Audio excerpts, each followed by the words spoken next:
افضل عمل نہیں ہے، یعنی ان 10 دنوں میں کیے ہوئے عمل سے زیادہ کوئی افضل عمل نہیں ہے۔ صحابہ نے پوچھا وَلَا الْجِهَادُ فِي سَبِيلِ اللَّهِ، کہ حتیٰ کہ جہاد بھی افضل نہیں ہے؟ تو آپ نے فرمایا کہ وَلَا الْجِهَادُ فِي سَبِيلِ اللَّهِ، حتیٰ کہ جہاد بھی افضل نہیں ہے۔ جہاد کے بارے میں کیوں سوال کیا؟ جہاد کے بارے میں اس لیے سوال کیا کیونکہ بھائیو جہاد کا نام تو ہم سنتے پڑھتے ہوں گے لیکن کیا کبھی نہیں ہوگا کہ جہاد کتنا مشکل ترین کام ہے، کہ جہاں پر چاروں طرف موت کا پہرا ہے، جہاں پر بم برستے ہیں، گولیاں چلتی ہیں، جسموں کے چیتھڑے اڑتے ہیں اور کچھ بھی نہ ہو۔ آج کل کی جو گرمی ہے، اس گرمی کے اندر آدمی کو کچھ وقت صحرا میں چلنا پڑے، رہنا پڑے، اسی گرمی کا ہی اسی کی شدت کافی ہے۔ اور جہاد کے اندر تو سارا کچھ ہوتا ہے، گرمی بھی، سردی بھی، ہر طرح کے موسم بھی۔ تو آپ فرماتے ہیں کہ ان دنوں سے جہاد بھی افضل نہیں ہے، ان دنوں کی نیکی عبادت سے جہاد بھی افضل نہیں ہے۔ اور ہمیں گھر میں بیٹھے امن و سکون میں بغیر کسی خطرات میں ہم کو اجر مل جائے جو جہاد سے اچھا بڑا ہو، اس سے اور بہتر کیا چاہیے بھائیو؟ صحیح حدیث میں آتا ہے کہ نبی کریم صلی اللہ علیہ وسلم کے پاس ایک آدمی آیا، کہنے لگا کہ اگر کوئی آدمی جہاد پر چلا جائے اور میں نہ جاؤں، گھر میں رہوں، اپنے کام کاج میں رہوں، کیا ایسی کوئی نیکی عبادت ہے کہ جو میں کر کے جہاد کے برابر اجر حاصل کر لوں؟ یعنی گھر میں بیٹھے ہی اپنے وطن میں، اپنے شہر میں ہی، اپنے کام کاج کے اندر ہی رہوں اور کوئی ایسی نیکی کر لوں کہ جہاد میں جانے والے کے برابر مجھ کو بھی اجر مل جائے۔ آپ نے فرمایا کہ میرے سامنے کوئی ایسی نیکی عبادت نہیں ہے کہ تم اپنے گھر میں ہی بیٹھے رہو اور جہاد میں جانے والے کے برابر اجر پالو، ایسی کوئی نیکی نہیں ہے۔ ہاں ایک کام ضرور ہے اگر تم کر سکتے ہو تو۔ کیا کام ہے؟ آپ مانتے ہیں کہ جو جہاد پہ چلا گیا ہے جب تک واپس نہیں آتا، اس کو سال لگے، 2 سال لگے، 6 مہینے لگے، جب تک واپس نہیں آتا اس وقت تک تم مسلسل نماز ہی پڑھتے جاؤ، اور جب تک وہ واپس نہیں آتا اس وقت تک مسلسل روزے کی حالت میں رہو۔ یعنی فرض کرو اس کو سال لگ گیا آنے میں، تم سال بھر نماز میں ہی کھڑے رہو، سال بھر نماز میں کھڑے رہو، اور جب تک واپس نہیں آتا سال بھر روزے میں ہی رہو، نہ تمہارا روزہ افطار ہو نہ تمہاری نماز ختم ہو۔ آدمی کہتا ہے کہ یہ کیسے ہو سکتا ہے؟ آدمی کی طاقت محدود ہے، اس کو کھانے پینے کی، آرام کی ضرورت ہے فطری طور پر، کہ سال بھر آدمی نماز ہی پڑھتا جائے، نماز میں ہی کھڑا رہے، روزے کی حالت میں رہے، یہ کیسے ہو سکتا ہے؟ آپ مانتے کہ یہ اگر تم نہیں کر سکتے تو گھر میں بیٹھ کر جہاد میں جانے والے کا اجر بھی نہیں پا سکتے۔ لیکن بھائیو، اللہ کی طرف سے ہم کو کیا آفر مل رہی ہے کہ ان دنوں میں، یہ ذو الحجہ کے 10 دن، اس میں گھر میں بیٹھ کر اپنے شہر میں، اپنے وطن میں، امن و امان میں، ان ایسیوں کے اندر بیٹھ کر اللہ کی نعمتوں کے اندر رہتے ہوئے، اپنے دنیا کے کام کاج بھی کرتے ہوئے کچھ باتیں کر لیں، نیکیاں کر لیں، تو اللہ ہم کو جہاد میں جانے والے کو اجر یہیں پر دے دیتا ہے۔ یہ صرف ان دنوں کی آفر ہے اور نہیں، اس کے آگے پیچھے نہیں ہے، یہ صرف ان 10 دنوں کی آفر ہے۔ اسی سے ہم کو بھائیو اندازہ ہو جانا چاہیے کہ یہ دن کیا ہے، کتنے عظیم دن ہیں، کیا ان کی فضیلت ہے، اور اگر اتنے عظیم دن ہیں، اتنی ان کی فضیلت ہے تو ہمیں کس قدر اس فضیلت کو حاصل کرنے کی ضرورت ہے۔ اگر کسی کو کہہ دیا جائے نا کہ 10 دن آپ نے ڈیوٹی کرنی ہے اور 10 دن ڈیوٹی کے آپ کو 1 ملین دینار مل جائیں گے، یعنی ڈیلی کا 1 لاکھ، ڈیلی کا 1 لاکھ دینار، 10 دن کے ملین۔ آپ پھر دیکھیے کس کو نیند آتی ہے، کس کو دنیا کا کوئی اور کام سوچتا ہے کہ 10 دن کے ملین مل جائیں، 1 دن کا 1 لاکھ دینار مل جائے۔ اتنی بڑی آفر اگر آپ کو مل جائے تو پھر آپ دیکھیں کہ آپ کون سا دوسرا کو کام کرتے ہو، آپ کی نیندیں کیسے اڑتی ہیں، آپ کا کھانا پینا آپ کو کیسے بھولتا ہے۔ یہ تو بھائیو 10 ملین چھوڑ کر جنت کی آفر ہے۔ 10 ملین تو پھر بھی ملین ہی ہے، دنیا کتنے ملین کی ہے، پوری دنیا کتنے ملین کی ہے، کتنے بلین کی ہے۔ آپ صلی اللہ علیہ وسلم فرماتے ہیں کہ دنیا ساری دنیا اکٹھی کر لو، جنت میں چھڑی رکھنے کی جگہ کے برابر نہیں ہے۔ دنیا کے سارے بینک، دنیا کے سارے خزانے، حکومتیں، تاج و تخت، سارا کچھ ملا لو، جنت میں چھڑی رکھنے کی جگہ نہیں بنتی۔ تو ان 10 دنوں کی جنت کی آفر مل رہی ہے، لیکن ہم کو کوئی پرواہ نہیں ہے۔ آپ کے سامنے دیکھیے، آج ہم نے 2 دن ختم کر دیے ذو الحجہ کے، یہ آفر کے دنوں میں سے 10 دنوں میں سے 2 دن چلے گئے۔ آپ بتائیے ذرا میرے سامنے، میں بھی دیکھتا ہوں، آپ بھی دیکھ رہے ہیں، کوئی ماحول میں کچھ چینجنگ نظر آئی ہے آپ کو؟ 3-4 دن پہلے ذوالقعدہ میں جو حال تھا آج بھی وہی ہے، سمجھے نا؟ کوئی کسی طرح کی کوئی تبدیلی، مسجدوں کے اندر کوئی تبدیلی، کوئی نمازیوں کی تعداد زیادہ ہوئی ہو؟ رمضان کا مہینہ آتا ہے، الحمدللہ پھر بھی کچھ نہ کچھ تبدیلی نظر آتی ہے، مسجدیں کچھ نہ کچھ آباد ہوتی ہیں، رونق بڑھ جاتی ہے، کوئی سحری افطاری کا اور دن کو روزہ، رات کو تراویح، کوئی تبدیلی ہوتی ہے۔ لیکن ان 10 دنوں کے اندر کوئی تبدیلی نہیں، بال برابر کوئی تبدیلی نظر نہیں آتی۔ اس کے پیچھے بھائیو 2 میں سے 1 وجہ ہے، 2 میں سے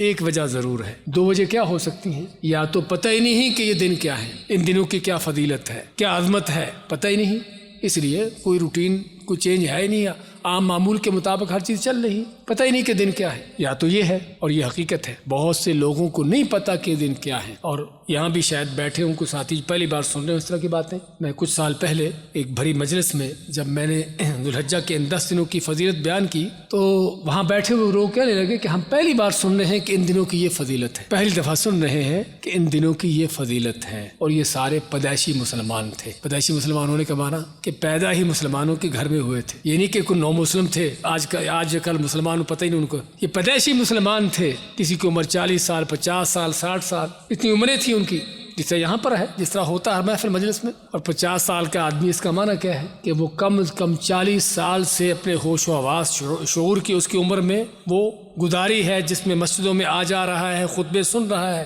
لیکن 40 سال میں اس نے سنا ہی نہیں کہ ذو الحجہ کے 10 دنوں کی یہ فضیلت ہے. کیوں نہیں سنا؟ کیوں نہیں سنا؟ یہ بڑا اہم سوال بھائیو، کہ ایک مسلمان ہو 40-50 سال سے مسجدوں میں آ جا رہا ہو اور ذو الحجہ کے 10 دن کی یہ عظمت فضیلت اس کو پتہ نہ چلی ہو. پتہ نہ چلنے کی وجہ کیا ہے؟ یہ بتائی نہیں گئی. ان باتوں کا مسجد میں ذکر ہی نہیں ہوا، نہ کسی خطبے جمعے کے اندر، نہ کسی درس کے اندر. اور بھائیو یہ حقیقت ہے، یہ حقیقت ہے. ہمارے ملکوں میں خاص طور پر قصے کہانیاں، جھوٹی حکایتیں، اس طرح کی باتیں کر کے وہ ماشاءاللہ ان کے سارے خطبے پورے ہو جاتے ہیں. کو کرنے والا کام کم ہی بتایا جاتا ہے کہ کرنا کیا ہے. حقیقت یہ ہے. یہاں پر ہمیں ایک اور بڑے مسئلے کا پتہ چلتا ہے، بڑی اور اہم بات کہ ہمیں تنبیہ ہوتی ہے. وہ کیا ہے کہ ہمیں دین کو خود کتنی ضرورت ہے کہ سیکھیں، خود سیکھیں. ہم نے جو مولوی کو ٹھیکیدار دے رکھی نا، وہ ٹھیکیداری صحیح نہیں ہے. قیامت کے دن ہم خود اللہ کے ہاں ذمہ دار ہیں. نبی کریم صلی اللہ علیہ وسلم کا فرمان ہے، ما منکم من احد الا سیکلمہ ربہ، تم میں سے ہر ایک کو اکیلے کو الگ الگ اللہ نے کھڑے کر کے اس سے بات کرنی ہے. درمیان میں لیس بینہ و بینہ ترجمان کو ٹرانسلیٹر بھی نہیں ہوگا. اللہ تعالیٰ کو کسی ترجمہ کرنے والی کی ضرورت بھی نہیں ہوگی. دنیا کی عدالتوں میں، کورٹوں میں وکیل ہوتا ہے، وہاں پر وکیل بھی کوئی نہیں ہوگا. جو ہمیں کہا جاتا ہے کہ وہ فلاں آپ کا جواب دے لیں گے، فلاں بچا چھڑا لیں گے، قیامت کے دن پتہ چلے گا کون چھڑا رہا ہے، کون بچا رہا ہے، کون جواب دے رہا ہے. اگرچہ قرآن نے آج بتا دیا کہ وہاں پر جواب دینے والا کوئی نہیں ہے، خود انسان کو اپنے جواب دینے ہیں. تو یہاں سے ہمیں جس بات کا اندازہ ہوتا ہے، اتنی فضیلت کی چیز ہو، اتنی بڑی آفر ہو اور ہم کو بتائی نہ جائے. ہم پھر سے مثال دیتے ہیں دنیا کی ہی چیزوں کی. آپ کے ہاں کسی سپر مارکیٹ میں آفر لگ جائے کہ 100 دینار کی چیز 10 دینار کی ہو جائے، 100 دینار کی چیز 10 دینار کی ہو جائے، اور مجھے پتہ چلے آفر کو اور میں جا کے وہ چیز لے آؤں، آپ کو نہ بتاؤں، آپ میرے دوست نے فرض کرو، آپ کو نہ بتاؤں کس طرح کی آفر لگی ہے، اور آفر ختم ہوگی، آپ کو بعد میں پتہ چلا، اور پتہ چلا کہ میں وہ چیز لے آیا تھا، آپ ناراض ہوں گے مجھ سے، خوش ہوں گے، لڑیں گے مجھ سے؟ بھی اتنی بڑی آفر تم نے بتایا کیوں نہیں؟ چند دینار کی آفر نہ ملنے پر ناراض ہوتے ہیں، لیکن جنتوں کی آفر ہم کو نہیں بتائی جاتی، اس پر کوئی پرواہ نہیں. تو بات کر رہا تھا، یا تو ان دنوں کا پتہ ہی نہیں کہ ان دنوں کی عظمت کیا ہے، ان دنوں کی فضیلت کیا ہے، اور یہ حال بہت سے لوگوں کا یہی حال ہے، پتہ ہی نہیں. یا پھر دوسری بات کیا ہو سکتی ہے کہ پتہ تو ہے لیکن دین سے اس قدر بے رخی ہے، اس قدر دین سے جو ہے بیزاری ہے کہ کوئی پرواہ ہی نہیں، کیا چیز کھوئی جا رہی، کیا جا رہا ہے، کچھ پرواہ نہیں. یا پھر یہ ہے، اور یہ بھی حقیقت ہے، بعض لوگوں کو پتہ بھی ہوتا ہے کہ یہ دن کیا ہے، کیا ان کی عظمت ہے، کیا فضیلت ہے، لیکن کوئی توجہ نہیں، کوئی عمل نہیں، نہ کوئی ان دنوں میں کیے جانے والے سنت اعمال پر کوئی توجہ ہے، نہ کچھ اور ہے. حالانکہ بھائیو اگر آپ نیک بندوں کی، اللہ کے نیک بندوں کی سیرت پڑھ کر دیکھیں تو آپ کو پتہ چلے کہ ان کے ہاں یہ دن کیا ہوتے تھے. سعید ابن جبیر رحمۃ اللہ علیہ تابعی ہیں، ان کے بارے میں آتا ہے کہ ان دنوں میں اللہ کی عبادت میں اس قدر اپنے آپ کو کھپاتے تھے، اس قدر اللہ کی عبادت پر ان کی محنت کوشش ہوتی تھی کہ دیکھنے والا دیکھتا تھا کہ آدمی اگر ایسے ہی چلتا رہا تو یہ زندہ نہیں رہے گا، یہ مر جائے گا، ہلاک ہو جائے گا. یعنی ان سے جو ممکن تھا کوشش محنت کرنا، یہ ان کا حال تھا. کہ واقعی ہی دن ہی بڑے عظیم ہے کہ گھر میں بیٹھے آپ کو جہاد کی ساری محنت و مشقتوں، خون بہانے کا اجر آپ کو اس امن و امان میں مل جائے، اس سے بہتر اور کیا ہے؟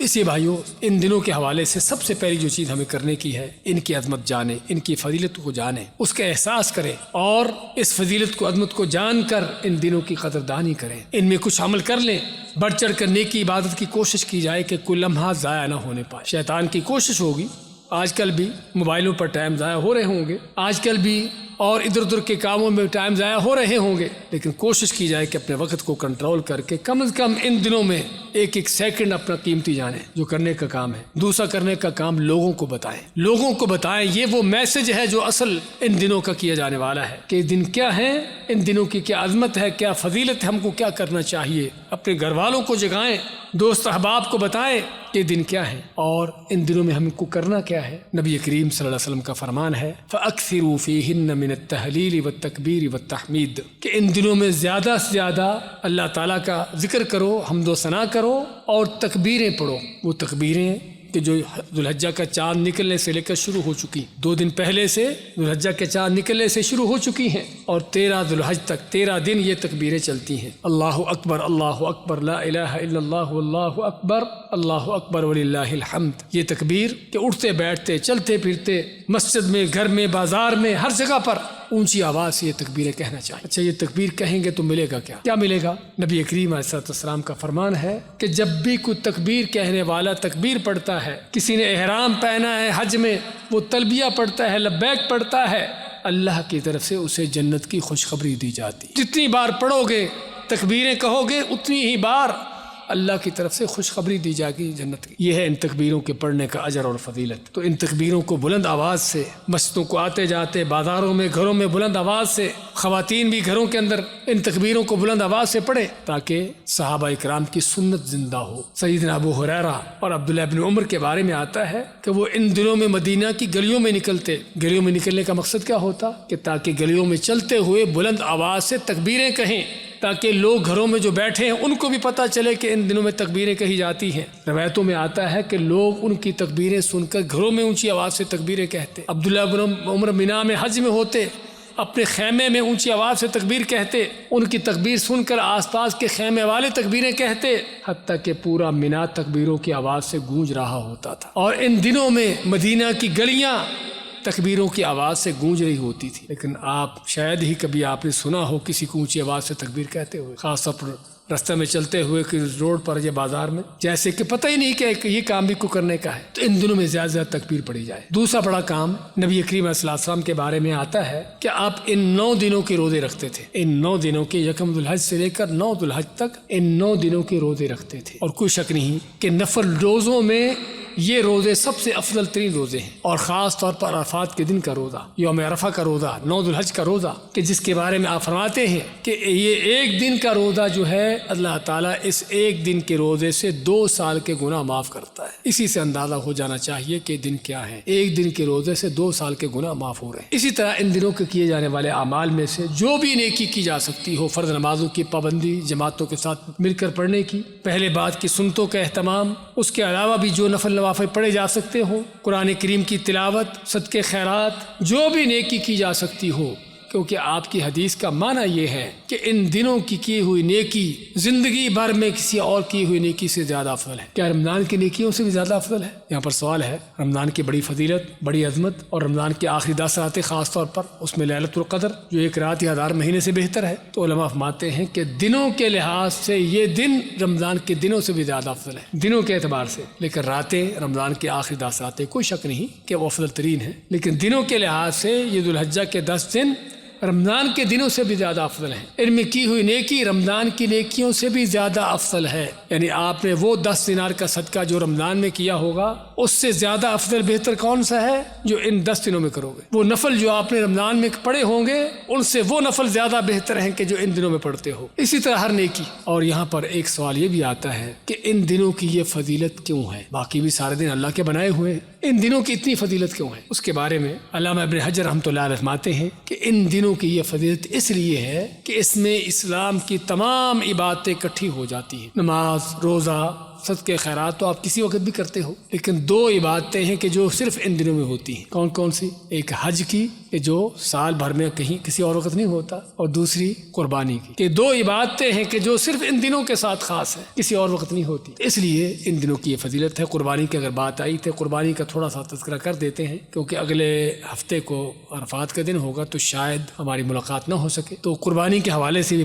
پہلی بات تو قربانی کا اہتمام کرنا چاہیے۔ اللہ کے نبی صلی اللہ علیہ وسلم نے بڑی تاکید تاکید کی ہے. خود بھی آپ ہر سال قربانی کرتے تھے تو قربانی کرنے کا اہتمام کرنا چاہیے. اور آپ نے حتیٰ کہ یہاں تک فرمایا کہ جو آدمی مالی طاقت ہونے کے باوجود بھی قربانی نہیں کرتا ہماری عیدگاہ میں نہ آئے. اور اسی لیے امام ابو حنیفہ رحمۃ اللہ علیہ فرماتے ہیں کہ قربانی کرنا واجب ہے. یعنی جس کے پاس مالی طاقت ہے واجب ہے کہ وہ قربانی کرے. تو علی کل حال قربانی کرنے کا اہتمام کرنا چاہیے. اور قربانی کی جگہ دوسرے کاموں کو لانا یہ دین کے خلاف ہے. آج کے سیکولرزم میں اور دین کے مخالفتیں دشمنیاں طرح طرح کی اس میں اور وقتوں میں تو یاد نہیں آتا لیکن جب قربانی کی بات آتی ہے, حج کا موقع آتا ہے, کوئی اس طرح کے کام آتے ہیں نا تو پھر یتیم بچے, بیوہ عورتیں, کوئی وہ لڑکیاں جن کی ابھی شادی ہونا باقی ہے, یہ سب یاد آنا شروع ہو جاتی ہیں. بھائی قربانی پر جو آپ نے اتنا پیسہ لگانا ہے وہی کسی غریب کو دو, کسی بچی کی شادی کر دو, کسی یتیم بچے کا سہارا بن جاؤ. قربانی چھڑا کر ادھر لانا کس لیے؟ یہاں پر اصل اس کی وجہ کیا ہے؟ اصل اس کی وجہ کیا ہے؟ یہ ہے کہ ہم نے قربانی کو عبادت سمجھا ہی نہیں. صرف قربانی سمجھی ہے گوشت کھانے کا ایک بہانہ. بس بھئی گوشت تو ویسے بھی کھاتے رہتے ہیں. آپ 40-50 ہزار کا کوئی جانور بکرا خریدو گے روپے کا, اتنا پیسہ کسی غریب آدمی کو دو, اس کا سال بھر کا خرچہ پورا ہو جائے گا. کچھ کم سے کم 2-3-4 مہینے کے تو نکلے گا نا اس کے. شیطان کیا کیا پٹیاں پڑھاتا ہے. ہم ان کو اس طرح کے لوگوں کی شیطانی سازشوں کا جواب یہ دیتے ہیں کہ اگر تم سمجھتے ہو کہ کسی غریب کا پیٹ بھرنا, کسی بھوکے کو کھلانا ایک بڑی نیکی ہے, قربانی چھوڑ کر یہ نیکی کرو. کسی کا چولہا جل جائے, کسی کے گھر میں کھانا پک جائے, بڑی نیکی ہے, قربانی کے بجائے یہ کر لو. تو ان کو جواب یہ ہے کہ نبی کریم صلی اللہ علیہ وسلم آپ کے گھر میں 2 مہینے چولہا نہیں جلتا تھا لیکن قربانی کرتے تھے. سمجھے نا, آپ کے گھر میں 2 مہینے چولہا نہیں جلتا تھا, کھانے کو کچھ نہیں ہوتا تھا سوائے پانی کھجور کے, اور بات کو آتی ہے کھجور بھی نہیں ہوتی تھی, لیکن قربانی پھر بھی آپ کرتے تھے. کس لیے؟ کہ یہ عبادت ہے, کہ ایک الگ سے عبادت ہے. ہاں ٹھیک ہے, اللہ نے آپ کو مال دیا ہے, آپ کو طاقت دی ہے, تو قربانی بھی کرو, کہ غریب کی مدد بھی کرو. لیکن غریب کی مدد کیا اسی وقت یاد آتی ہے جب شادی بیاہ پر اور بدماشیوں عیاشیوں پر وہاں پر ملینوں پیسے اڑتے ہیں, وہاں پر اس وقت غریب یاد نہیں آتے, یتیم بچے اس وقت کیا یاد نہیں آتے, یا بیوائیں اس وقت یاد نہیں آتی, لیکن اس وقت یاد آتی ہیں. یہ بھائیوں سارے منافقوں کی سازشیں ہیں ہم کو دین سے ہٹانے, دور کرنے کی. تو قربانی بھائیوں عبادت ہے. فصلی لربک وانحر, اللہ نے نماز کے ساتھ اس کو اٹیچ کیا ہے. جس طرح نماز عبادت ہے یہ بھی عبادت ہے, تو اس کو عبادت سمجھ کے کرنا چاہیے. اور اگر عبادت سمجھ کے کرنا ہے تو پھر اس کے لیے اخلاص چاہیے, جو قربانی کے اندر بہت کم ہوتا ہے. اخلاص, بڑے بڑے جانور, بڑے بڑے مہنگے بکرے اور بیل خریدے جا رہے ہیں اور فیس بک پہ ان کی تصویریں چڑھ رہی ہیں. کس لیے؟ اللہ کو دکھانے کے لیے. اللہ فیس بک نہیں دیکھتا, سمجھے نا, اللہ کو فیس بک دیکھنے کی ضرورت نہیں ہے, یہ لوگوں کو دکھانے کے لیے ہے, یہ لوگوں کو دکھانے کے لیے ہے. اس لیے اگر یہ عبادت ہے, اور واقعی عبادت ہے, بہت بڑی عبادت ہے, لن ینال اللہ لحومها ولا دماؤها ولکن ینالہ التقوی منکم, کہ اللہ کو تمہاری قربانی کے جانوروں کا نہ گوشت چاہیے نہ خون چاہیے. اللہ کو کیا چاہیے؟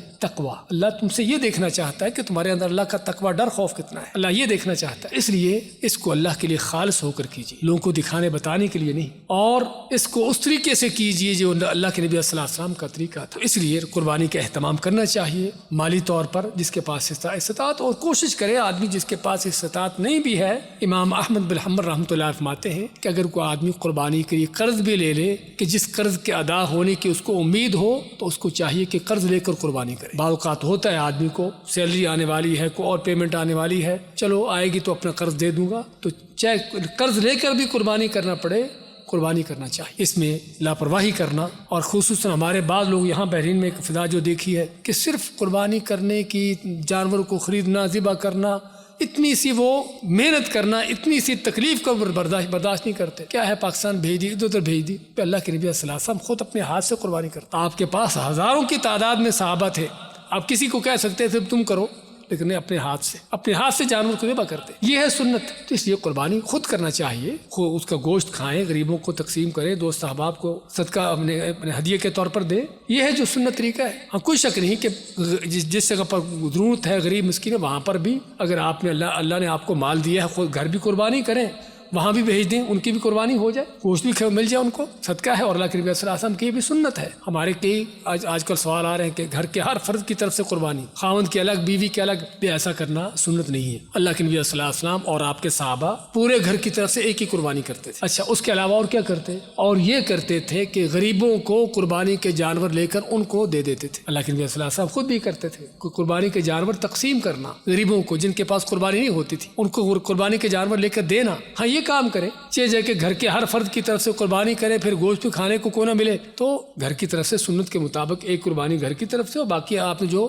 اللہ کی راہ میں دینا ہے غریبوں مسکینوں کو دیں قربانی کے طور پر, جانور دیں ان کو کہ وہ اپنی قربانی کر لیں, خصوصاً اپنے رشتہ داروں میں دیکھیے. تو یہ ہے جو کام کرنے والے ہیں. تو علی کل حال قربانی کا اہتمام ہونا چاہیے, اور آپ صلی اللہ علیہ وسلم کا یہ بھی فرمان ہے کہ جو قربانی کرنا چاہتا ہو اسے چاہیے کہ ذو الحجہ کا چاند نکلنے سے لے کر قربانی کرنے تک اپنے بال اور ناخن نہ کاٹے. ذو الحجہ کا چاند نکلنے سے لے کر قربانی کرنے تک. اگر آپ کی قربانی پاکستان میں ہو رہی ہے, عید یہاں پر ایک دن پہلے ہوگی, آپ بال ناخن کب کاٹیں گے؟ جب وہاں پر آپ کی قربانی ہو. جب پاکستان میں انڈیا میں آپ کی قربانی ہوگی پھر آپ بال ناخن کاٹیں گے. یہاں کی عید کے بلکہ عید کے ساتھ اس کا تعلق نہیں, اس کا تعلق قربانی کا جانور ذبح ہونے سے ہے. آپ کا جانور پہلے دن میں ذبح ہو گیا, اس دن کاٹ لے بال ناخن, دوسرے دن ذبح ہو گیا, تیسرے دن یعنی جب آپ کا جانور ذبح ہوگا اس وقت آپ بال ناخن کاٹیں گے, یعنی اس کا تعلق عید کے ساتھ نہیں ہے. اس لیے یہ مسئلے بھی ہم کو معلوم ہونا چاہیے.